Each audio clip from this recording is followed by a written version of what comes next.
John Berry, Worth. As much as I'd like to get into the Maribel and neuter thing, I really don't want to go there. I'd like to go back to the Runnells. And it's difficult to follow the money. I mean, $26 million, the UCCF is involved, they've got their own people to pay and all that. But this was a bullet battle, supposed to help the budget. 13.5 million, I think, is what it's saving. And plus that 26 million is going to get there somewhere. And this budget was just with, was it $200,000 within the cap? So when you consider Runnells, it should have been a big tax increase, but you're looking to get as much as possible. So you can't really have it both ways. I mean, Runnells was sold for budgetary reasons. And the way it was done, possibly, and I conjecture that it might have something to do with repaying the solar panel debt. Maybe it's being held for there through the UCCF, because that's, what, 15 million in bonds that got to be repaid because Tioga went bankrupt. So it's essential that you had to sell Runnells for that. And it caused an awful lot of pain. Now, this is hearsay. I'm just told, you could, if you know any others, but the people who bought that, Center Management, apparently they kept like 4 people on from on their payroll. It was done like December 15th. And then 2 months later, they just let them go. Now, I'd like confirmation of that. Now, that's so the county would pick up the unemployment, but they really didn't have any. I mean, these are 4 high-level people. There were things like, going over the,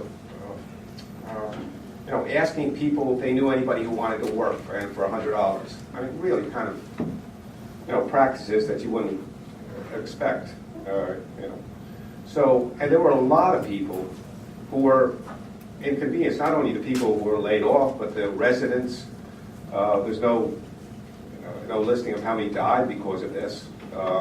And now it's a private organization, we can't even figure that out. But Runnells, the sale of Runnells, from everyone I've talked to, and, well, you won't talk, so basically it's people who are unhappy about it, has been a mess. And inconvenience, hurt, damaged, killed people.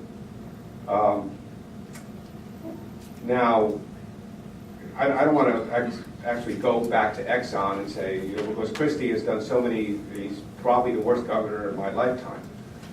But at every gimmick that he could think of, or some that other people told him, he's used.